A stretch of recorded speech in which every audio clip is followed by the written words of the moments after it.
How's it going, guys? My name is Stone, and welcome to these reviews, or welcome back if it ain't your first time here. Long time no see, good to see y'all.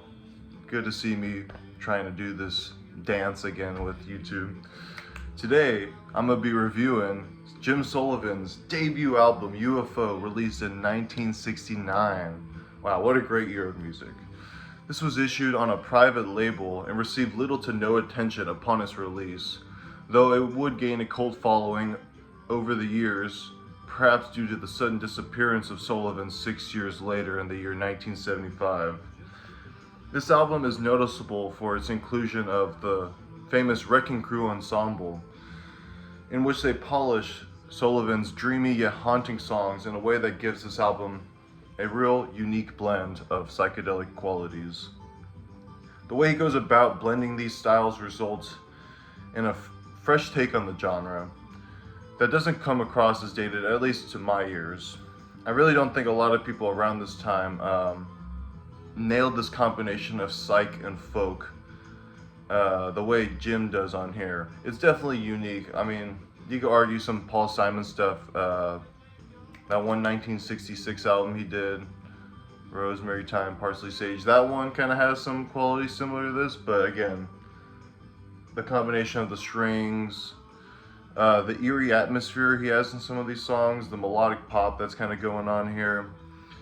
You can even argue the strings are a progressive tendency. I mean, if the Moody Blues do it and they're special, why not Jim, even if this was 2 years later? Overall, this is a pretty perfect and consistent album, if you ask me, and a great hidden gem in the Psych catalog, of the many Psych albums of the 60s.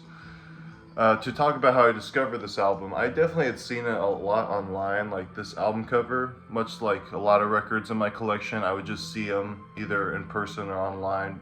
Some examples would be Funkadelic, Maggot Brain, Supertramp, Breakfast in America.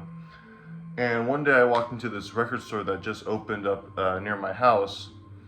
Great little place. Doesn't have too many like rarities, but they did have this on the wall, this particular pressing.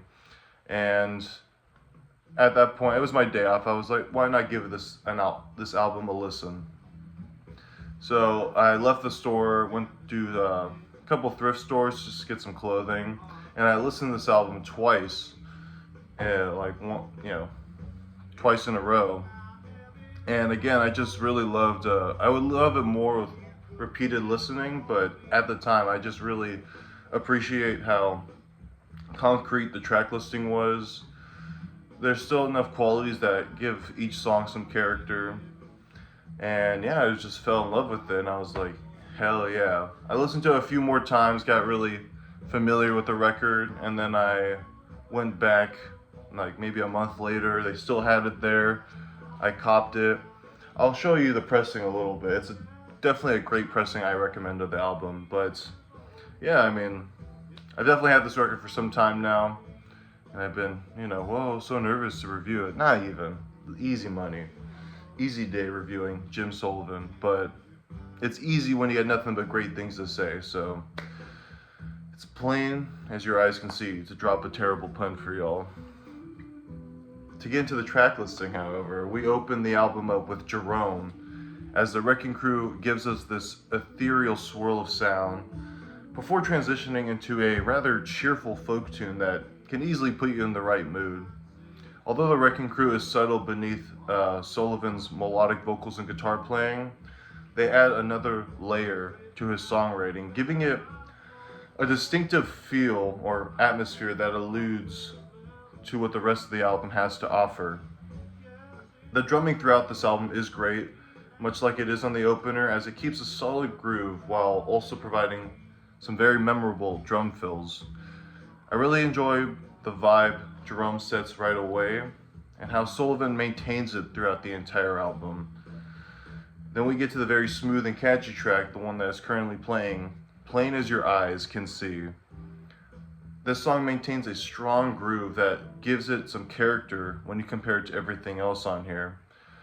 Definitely a great second track on the album. I think it really settles you into what this album continues to offer. Sullivan's vocals perfectly fit the mood that the music delivers, alongside a guitar and keyboard solo that are very reminiscent of The Doors, at least when I first heard it. Perhaps it's just the tones that they use, but their contributions to this track create an ominous psych sound that borders on groovy and gloomy, which I appreciate and really dig. The mood then changes into something rather cheerful. Roll back the time. Back the time. The song has such a great melody in the major key, but also features some nice, unexpected chord changes for the verses, making it a very fun song to perform at open mics, which I have in the past. Very, very jaunty, fun one. I thought the chorus was a little annoying at first, but the verses really elevate the song for me and help me appreciate the chorus's upbeat melody. This isn't to say that the lyrics are necessarily happy, but either way, it's a fun song to tap your foot to, or if you're like me, sing and play guitar to. We then get to one of my favorite songs on the album, Whistle Stop. This definitely has my favorite vocal performance, or if not one of my favorite vocal performances by him, as he beautifully adapts his voice and vocal melody to these unique chord progressions, making it also endearing. Maybe they're not all that progressive, but to my eyes and ears, they're interesting. They're not just simple like 1-4-5 or 1-5-6 kind of melodies where it's in the same key per se. You know, he kind of changes it up a little, which I appreciate. Its atmosphere also radiates a sense of warmth to it that is very fitting to a sunny day in the park, a statement that could be used for a lot of these tracks, but most definitely this one. The acoustic guitar is very bright. Again, the drums are killing it, and the organ helps retain the track's psychedelic charm. Definitely a highlight on this album and a worthwhile listen if you haven't heard it, if you're not listening to the album from beginning to end.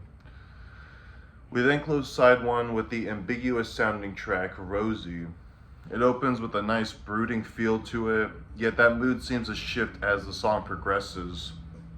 The plucks from the strings in the verses add a nice layer of texture, but those strings become more lush and apparent as the song moves into a rather uplifting chorus. They then eloquently, unlike the way I said it just now, mimic the vocal melody, which really complements the tone this song is trying to present. By the time we get to the final chorus, it seems as if all those clouds that were conjured up in the beginning of the song just float away, leaving the listener to bask in its radiant sound. It may end a little too abruptly, in my opinion, but nevertheless, this is a fine way to close out the first half of this album. Definitely coming off as one of the more progressive songs on the record. We open side two with the track Highway with this heavenly string section that is very reminiscent of being at the pearly gates. At least that's how I illustrate it in my mind. A highway to heaven rather than a highway to hell, you could say. It sustains all the great qualities of the first side, involving more lush string and horn arrangements and more striking drum fills that I can't help but play along to. There's an overall jaunty atmosphere here that bounces along with an effortless charm, if I could say that effortlessly as well. It's just very easygoing. Again, the track feels like a nice warm ray of sunlight, gently soaking into your skin and easing your mind. A sense of warmth that carries onto the next few tracks. This sense of warmth isn't more apparent than on the title track, UFO. This is a sublime piece of music where all the best qualities of this record are turned up to 11, creating a mysterious, almost extraterrestrial tone. Not just because of the title and the history, but while maintaining a sense of accessibility that draws you in. There isn't too much to the chord progression here, but it's still effective in providing a memorable melody that gets better every time it repeats. The instrumental section in the middle is also worth pointing out, even if it just kind of comes and goes. It gives the listener a chance to remind themselves just how expressive the Wrecking Crew continue to be on this record.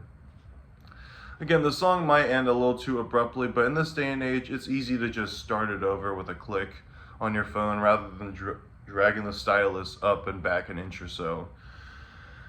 But We Then Get To was definitely my favorite song on the album, So Natural.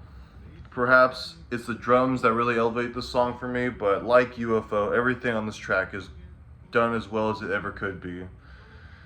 From the subtle organ playing, amazing chord progression, and those drum fills that are so much fun to practice on in my air drum kit at home, Sullivan manages to create another lovely piece of folk music that I love to perform, either at open mics or in front of any fun companions in this beautiful house of mine. And it's really hard to say anything. It should be easy to say something unique about this song, but again, it just carries all the best qualities of this album and just says, hey, let's do it again. And I highly recommend it. It's such a great track. Again, listen to the whole album. I'm not trying to recommend certain songs, not yet at least, but again, like there's a lot of songs on this album that you could say are your favorite, and I wouldn't argue because this album is just that consistent. The last two tracks kind of bring a brooding sense to them, which definitely gives side 2 a bit more character and makes them stand out for the better. The first of the two being another absolute banger, Johnny. The song does a great job at summarizing all the moods that each track has had up to this point. It's got that ominous vibe of Plain as Your Eyes Can See, but a good marriage of strings and acoustic guitar, much like Highways. I think it's the way that they organize these instruments, however, that makes this track so compelling. More specifically, how the strings play against the vocal melody in the verses and on the chorus. The drumming on this track is also very jazzy, counteracting very nicely with the acoustic guitar and bass playing in the moments without vocals. And besides the song ending too quickly for my taste, it's still a great introduction for someone who's unfamiliar with Jim Sullivan, as its layered arrangements make the interplay between the instruments much easier to appreciate. And just like that, we arrive at the jaunty but still ghostly sounding track, Sandman, to close this album out. This one is a real toe tapper in my opinion, and since the Wrecking Crew is nowhere to be seen on here, it gives this track somewhat of a campfire feel to it. It concludes this album on another high note, as it features another great vocal performance and guitar performance by Jim. Again, another fun one to perform, most definitely at a campfire, I imagine. It feels like this track just kind of comes and goes so quickly. Not like it ends too quickly, but just like by the time you really appreciate it, it's gone.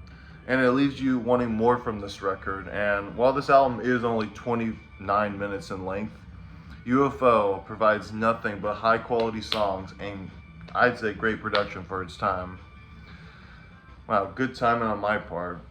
Got through all the songs while this one's closing. Not that I try to talk fast, depending on the side of music, but you definitely want to not talk in silence too much. Oh yeah, I'll show off the record. This is a nice little ethereal alien swirl. I don't know how they want to title it, but yeah, almost a saucer in its own way. And yeah, to kind of go over my favorite side, I definitely argue, kind of like the Gandalf record, that I think side 1 is a great introduction. Like, it really tells you what this album is all about. But I think side 2 just has, I don't know, better ups. I forget how people say it, like, just more not consistent. It's definitely it's got some of my favorite songs on there. And I think it's like one of those things like Gandalf, the album, where it's like, if you love side 1, or if you like side 1, you're gonna love side 2, because side 2 just inches it out by me. Like, I feel like it's real splitting hairs here because this is that consistent of an album. My top 4 songs would definitely have to be So Natural, Whistle Stop, Johnny, and UFO. And I mean, roll back the time too if I had to do 5 out of 10. So yeah, I mean, it's hard. You can't pick them all, right? If I could do a top 10, I would, but then that would be pointless. But yeah, great album. Again, great packaging. I forgot what year this came out. 2022. It's kind of tough with a glossy center, but I love it so much. It looks great. I love this gatefold. I just don't think the original had a gatefold, but beautiful. Nice little track listing, telling you who plays where and on what. Comes with this excellent booklet, providing some photos and going into more of the detail. I got this too. This was on the outer sleeve when you buy the record, kind of really hyping you up, like, oh my god, he disappeared, but the music's great. Which, you know, not to make light of that situation, definitely not the way to go out. But kind of gloss over through this. There's some nice photos of him going into his history. Got some lyrics. I thought it was Chris Hillman for a second. I was like, no way, but no. I mean, it makes sense. I guess he was in California. Photo of his family. Wow, very nice. More photos of him chilling. Another great one. And it's even got the police report, which I think is a little eerie, but I mean, it's kind of good to know. I would go over the history of it right now, but what is this, the History Channel? I trust that you already know. If you don't know, now you should learn. Jim Sullivan, I mean, it's a very, again, unfortunate situation he got himself in. Whatever situation it was, but perhaps it elevated his popularity. Perhaps it's just the music on its own. And I really do think the music just stands out enough for you to appreciate without knowing the context. Again, I'm a fool for a good story. You see my Skip Spence video if you haven't. But I love when there's like, oh, there's some rich history behind it. Kind of like the Shags or even like the West Coast Pop Art Band. Just a lot of great stuff. But yeah, amazing record. I'm glad I could finally review it. I try to review the coolest niche 60 albums, but I want to expand my taste more because I've definitely been listening a lot more this year. I'm going to do a video regarding 2025 of everything I've been listening to. You know, add some more character to these videos instead of just talking about one album. But I love a good album review. I know you do. And I'm definitely working on the new setup. We moved some things around the house, so this is what I'm working on with right now. It'll get better over time. Perhaps I'll learn how to use a light in this house, or just, dare I say, buy another one. But either way, that's all I got to say, folks. I'm hoping to make this a better habit than I have in the past. But I appreciate you sticking around, and if you like these videos, subscribe, like, jump up and down, whatever you prefer. But either way, I hope you'll have a good weekend, and I'll see you in the next video. Ta-ta. Bye.